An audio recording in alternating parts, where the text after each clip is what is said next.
Assalamu alaikum दोस्तों, welcome to my आसान tutorials. It's our next lecture of Java programming in computer programming concepts. Last discussion में हम कुछ strings operations के ऊपर डिस्कशन कर रहे थे और स्ट्रिंग्स को जो है कैसे हम प्रिंट और प्रिंट एलन मेथड के थ्रू कैसे डिस्प्ले करते हैं। उन दोनों मेथड्स का डिफरेंस भी हमने डिस्कस किया और फिर उसके बाद कुछ एक्टिविटीज़ परफॉर्म की, लाइक एडिशन की एक्टिविटी और कंकेटिनेशन ऑपरेशन कैसे किया जाता है। कंकेटिनेशन ऑपरेटर क्या होता है, प्लस साइन की तरह जो है कंकेटिनेशन होती है, तो उस पर डिस्कशन किए। उससे रिलेटेड कुछ हमने प्रोग्राम्स परफॉर्म किए net beans compiler ID compiler के ऊपर, और उनके आउटपुट्स पे डिस्कशन भी की। तो हमारा आज का जो नेक्स्ट टॉपिक है वो वेरिएबल्स के ऊपर है। नो डाउट ये एक सिंपल टॉपिक है। जैसे पहले अगर आपने कोई C++ से रिलेटेड इंट्रोडक्शन टू कंप्यूटिंग या कंप्यूटर प्रोग्रामिंग सब्जेक्ट पढ़ा हो, तो उसमें सिंपल वेरिएबल क्या होता है या वेरिएबल का डिक्लेयर करना, ये काम सी बात है। लेकिन जावा प्रोग्रामिंग के अंदर वेरिएबल डिक्लेयर करना और वेरिएबल में इनपुट वैल्यूज़ लेना, कुछ वैल्यूज़ के इनपुट और आउटपुट प्रोसेसिंग एक्टिविटीज़ जो हैं, उस पे डिस्कशन थोड़ी सी चेंज है as compare to C++ programming. तो एक वेरिएबल होता क्या है, इसकी डेफिनेशन पे आते हैं। Variable is a name for a location in memory. तो दोस्तों, जब भी हम कोई वेरिएबल डिक्लेयर करते हैं, इंट ए लिखते हैं, इंट बी लिखते हैं, तो उस दौरान क्या होता है कि मेन मेमोरी के अंदर एक स्पेसिफिक उस डाटा टाइप के साइज के अकॉर्डिंग एक मेमोरी लोकेशन रिजर्व हो जाती है। सपोज कि अगर आप इंट ए लिखते हैं तो 4 बाइट्स, 4 बाइट्स जो हैं वो बैकएंड पे मेमोरी में रिजर्व हो जाती हैं। उस लोकेशन का नाम जो है ए या बी, जो आपने वेरिएबल का नेम रखा हो, वो रख दिया जाता है। A variable must be declared by specifying the variable's name and the type of information that it will hold. तो जब भी हम वेरिएबल लिखेंगे उसमें सिंपली हम उसका डाटा टाइप पहले लिखेंगे, फिर उसका नेम लिखेंगे, लाइक इंट टोटल। इंट जो हो गया हमारे पास डाटा टाइप हो गया, और टोटल जो है एक वेरिएबल का नेम हमने रख दिया। Int count, int temp, result, multiple variables को भी एक ही लाइन में हम लिख सकते हैं, क्रिएट कर सकते हैं। अब इनिशियलाइजेशन पे आते हैं। डिक्लेरेशन में जैसे आपने नाम लिखना होता है, अगर आप उसके नाम लिखने के साथ साथ उसकी कोई वैल्यू भी असाइन कर दें, इक्वल लिख के उसके आगे वैल्यू कोई लिख दें, तो उसको हम इनिशियलाइज कहते हैं। A variable can be given an initial value in the declaration. अच्छा, जब हम इनपुट करा रहे होते हैं स्कैनर के थ्रू या C++ के सीन के थ्रू, जब हम इनपुट वैल्यू कराते हैं तो वो बेसिकली इनिशियलाइज नहीं होता। जब आप डिक्लेरेशन के टाइम ही आप अगर कोई वैल्यू दे देते हैं, तो उस चीज़ को इनिशियलाइजेशन कहते हैं।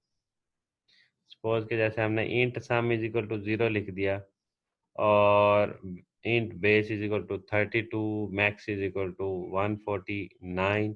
तो ये बेसिकली जो हमने डायरेक्ट वैल्यूज लिखी हुई हैं, तो ये हमने एक किस्म का इनिशियलाइज किया हुआ है वेरिएबल्स को।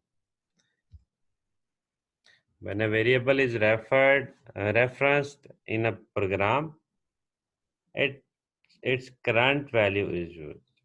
जब भी हम उसको फिर एक्सेस करेंगे सी आउट कमांड के थ्रू, जैसे C++ में, और system डॉट आउट या प्रिंट मेथड के थ्रू जब इसको प्रिंट करेंगे, तो इसकी जो करंट वैल्यू होगी वो डिस्प्ले हो जाएगी।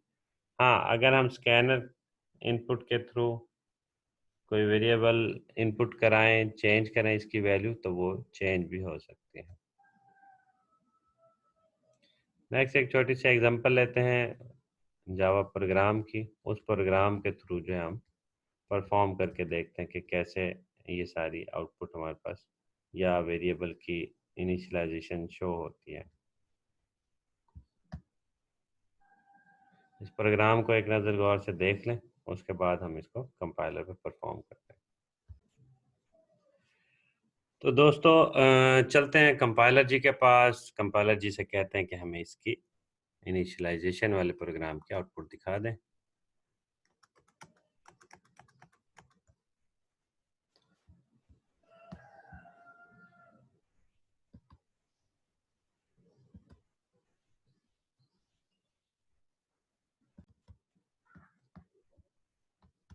ये जी हमारा प्रोग्राम आ गया। उसका नाम रखा हुआ है हमने पियानो कीज, और पियानो कीज का पैकेज और क्लास क्रिएट होने के बाद जो एक सिंपली हमने वेरिएबल डिक्लेयर किया जिसका नेम हमने कीज रखा और उसको इनिशियलाइज किया विद वैल्यू 88। 88 की जो है सिंपली आपके पास इस बात की आउटपुट हमारे सामने आ गई। System dot out dot print L N के ज़रिए से ए पियानो हैज़ और ये कंकेटिनेशन ऑपरेटर लगा के हमने वेरिएबल कीज जो है वो लिख दिया, और उसी के ज़रिए से हमारे पास आउटपुट पे 88 डिस्प्ले हो रहा है। और देन डबल कोटेशन के अंदर कीज जो है वर्ड वो एज इट इज़ स्ट्रिंग के तौर पे डिस्प्ले हो रहा है। तो ये हमारी आउटपुट थी इनिशियलाइजेशन वाले प्रोग्राम की। तो नेक्स्ट आगे डिस्कशन को लेके चलते हैं।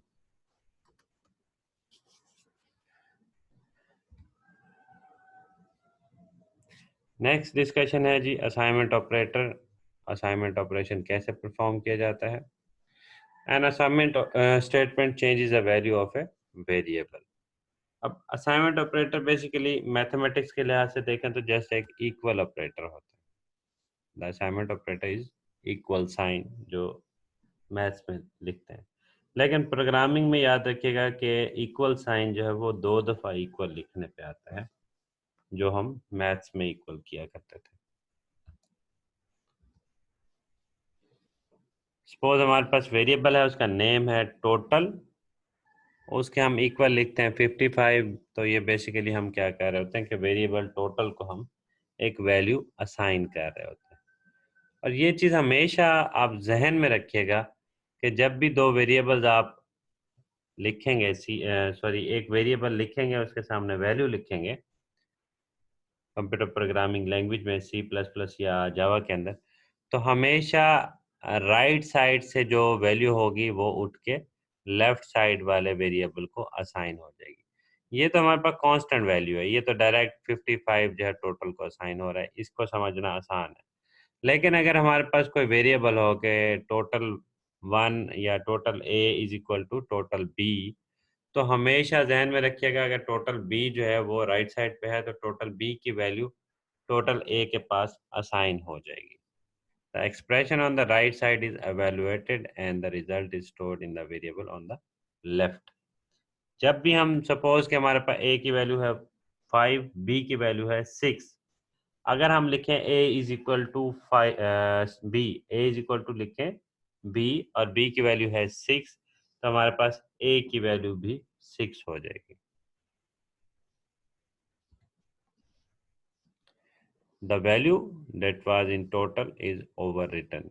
यहाँ पे कहने का मतलब ये है कि अगर टोटल इनिशियल वैल्यू 0 थी या टोटल की इनिशियल वैल्यू 10 थी, तो जब आपने टोटल इज इक्वल टू 55 रखा तो वो 55 जो है उसने उस प्रीवियस वाली वैल्यू को रिप्लेस कर दिया है। You can only assign a value to a variable that is consistent with the variable's declared type. Variable की डिक्लेरेशन और उसकी टाइप अगर प्रॉपर ना हो तो आप वैल्यू असाइन नहीं कर सकते। नेक्स्ट हमारे पास प्रोग्राम है जी, इसमें हम कुछ इनिशियल वैल्यूज़ जो है इनिशियलाइज करने के बाद उसको एक प्रॉपर जो है डिस्प्ले करेंगे। वैल्यूज़ को चेंज करने के बाद असाइनमेंट ऑपरेटर यूज़ करने के बाद तो देखते हैं तो आंसर इसका क्या बनता है। तो दोस्तों इस प्रोग्राम को तसल्ली से एक दफ़ा देख लें। मैंने वैसे कोशिश की है कि कंपाइलर का फ़ॉन्ट जो है वो बढ़ा दूं, लेकिन फिर भी कंपाइलर का साइज़ इतना जो है क्लियर नहीं होता जितना आपको इस लेक्चर के स्लाइड्स के अंदर नज़र आ रहा है। तो इस प्रोग्राम को देख लें, उसके बाद हम अपने कंपाइलर जी के पास चलते हैं और उससे हम इसका आंसर पूछते हैं कि जी इसकी आउटपुट क्या बनती है। तो चलें दोस्तों कंपाइलर के पास चलते हैं जी। ये वही प्रोग्राम है, कंपाइलर के पास आ गए हम, रन को क्लिक करते हैं जी। जो ही हमने रन बटन क्लिक किया तो हमारा जो प्रोग्राम की आउटपुट वो शो हो रही है कि सपोज के स्टार्ट में हमने इनिशियलाइज किया int size is equal to 7। System dot out dot print L N के ज़रिए से हमने पहली जो हमारे पास शेप है हेप्टागॉन, उसके हमने लिखा कि जी ए हेप्टागॉन हैज़ साइड्स। ये जो साइड्स ब्लैक कलर का लिखा हुआ है ये बेसिकली हमारे पास ओरिजिनल वेरिएबल है, और जबकि ये जो डबल कोटेशन के अंदर लिखा हुआ है हमने कुछ, ये हमारे पास सिंपली करेक्टर्स स्ट्रिंग्स हैं। तो लाइन नंबर जो 8 है, लाइन नंबर 8 की आउटपुट आई है जी हेप्टागॉन हैज 7 साइड। उसके बाद हमने साइड्स इज इक्वल टू 10 लिख दिया। इससे क्या हो रहा है कि जी हमने जो वेरिएबल साइड्स था उसको कोई और वैल्यू असाइन कर दी, जो कि असाइनमेंट ऑपरेटर के ज़रिए से, इक्वल ऑपरेटर के ज़रिए से हमने असाइन की। तो साइड इज इक्वल टू 10। उसके बाद दोबारा जब हम यहाँ पे वेरिएबल साइड्स को यूज़ कर रहे होंगे तो हमारे पास इसका आंसर जो है वो 10 जो है वो प्रिंट होगा। ए डेकागॉन हैज़ 10 साइड्स। इसी तरीके से जब हम साइड्स इज इक्वल टू 12 लिख देंगे तो उसके पास उसकी जो आउटपुट है वो चेंज होकर हमारे पास 12 आ जाएगी। वेरिएबल की वैल्यू चेंज हो रही है। तो आप देख रहे हैं कि असाइनमेंट ऑपरेटर के थ्रू हर स्टेप पे साइड जो हमारा वेरिएबल है उसकी वैल्यूज साथ साथ चेंज हो रही है with the help of assignment operator. तो आई होप आपको असाइनमेंट ऑपरेटर की अच्छे तरीके से समझ आ गई होगी। इतना ध्यान में रखिएगा, ये इक्वल ऑपरेटर जो मैथ्स में हम यूज़ करते हैं ये वो वाला इक्वल नहीं है। प्रोग्रामिंग के अंदर इक्वल जब भी हम लिखेंगे तो वो असाइनमेंट ऑपरेशन परफॉर्म करेगा, और असाइनमेंट में असाइन वैल्यू हमेशा लेफ़्ट टू राइट साइड जाती है, लेफ़्ट टू राइट जाती है। मैं मिसाल देता हूँ, सपोज कि हमारे पास यहाँ पे ए इज इक्वल टू 5 है और बी इज इक्वल टू 7 है। नेक्स्ट जब भी हम लिखेंगे ए इज इक्वल टू बी तो हमारे पास ए की वैल्यू 7 हो जाएगी, ना कि ए की वैल्यू 5, सॉरी बी की वैल्यू 5 हो। इस ए इज इक्वल टू बी लिखने से क्या होगा, ए की वैल्यू 7 होगी, बी की वैल्यू 5 नहीं होगी। तो ये कॉन्सेप्ट आप अगर जहन में रख लें, क्लियर कर लें, तो इसका मतलब है आपको असाइनमेंट ऑपरेटर समझ आ गया। तो नेक्स्ट चलते हैं दोस्तों।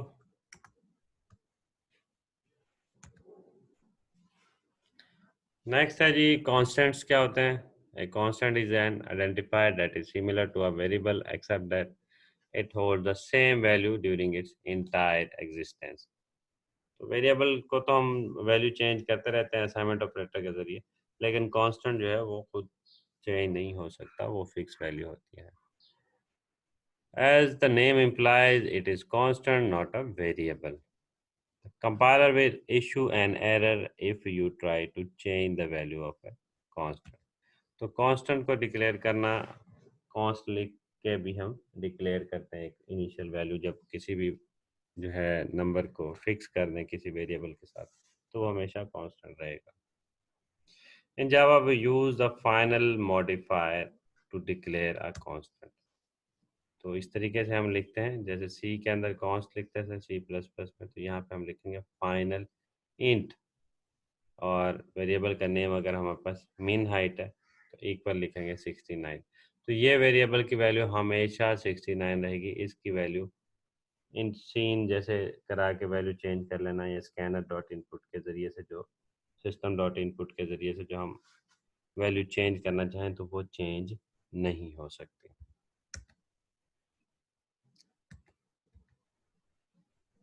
Constants are useful for three important reasons. First, they give meaning to other meaning.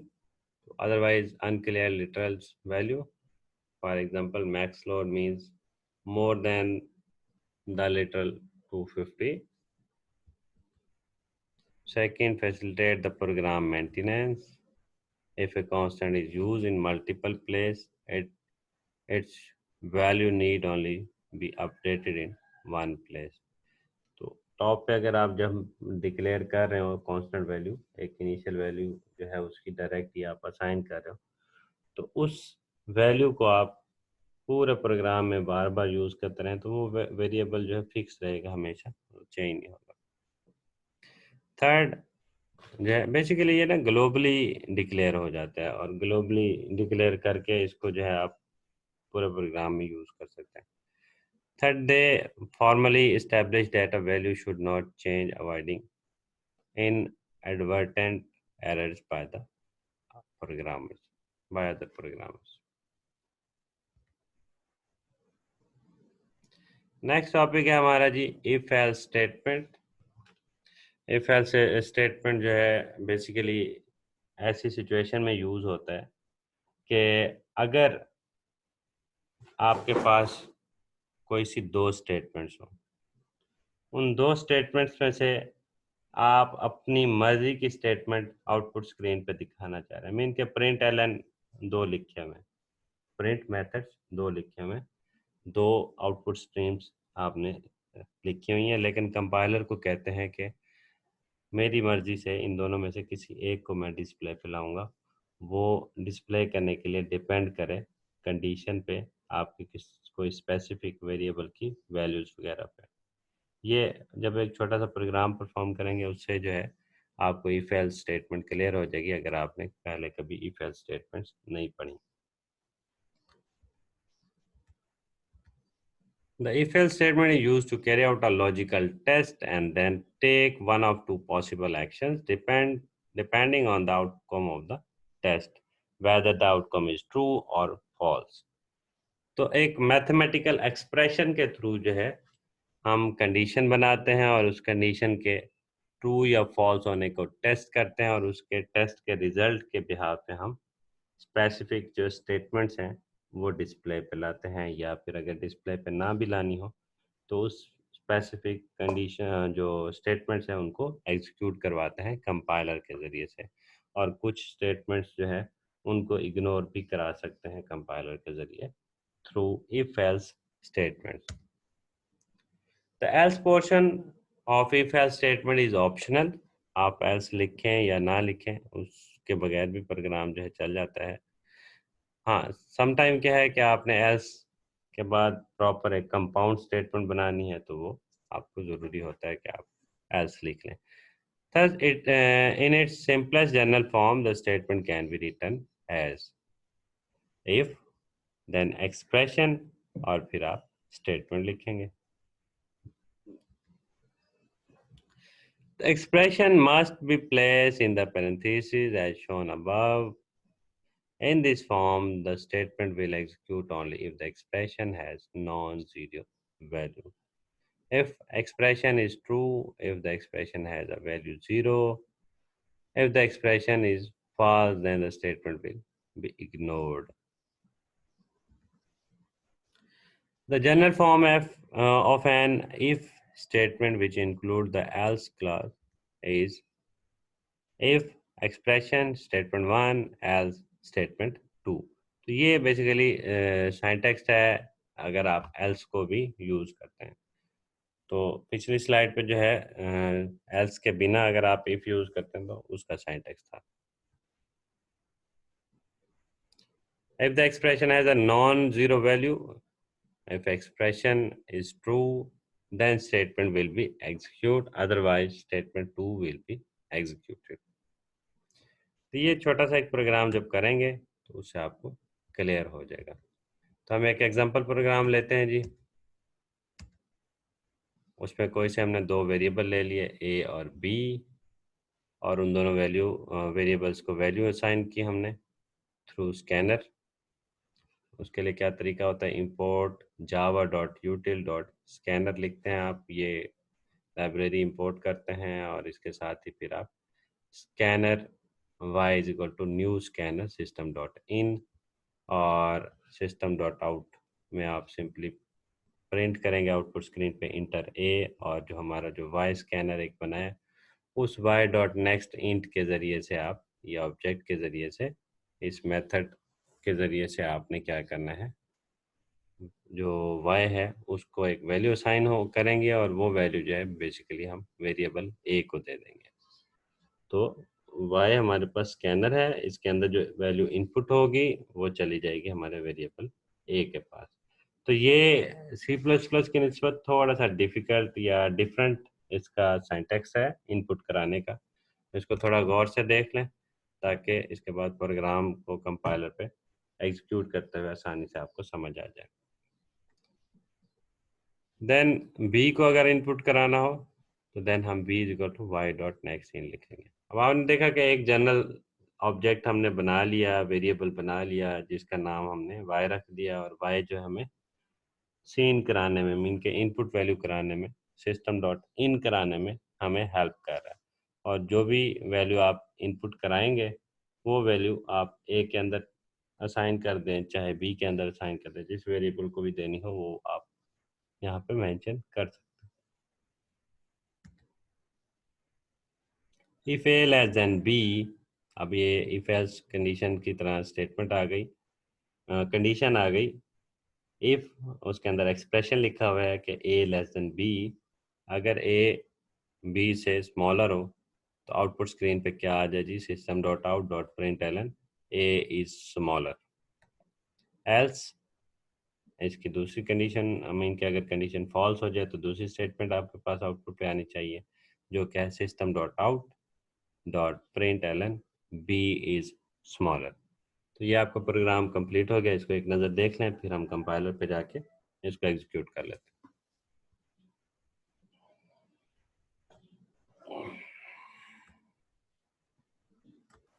तो चलते हैं जी कंपाइलर के पास, इफ एल्स प्रोग्राम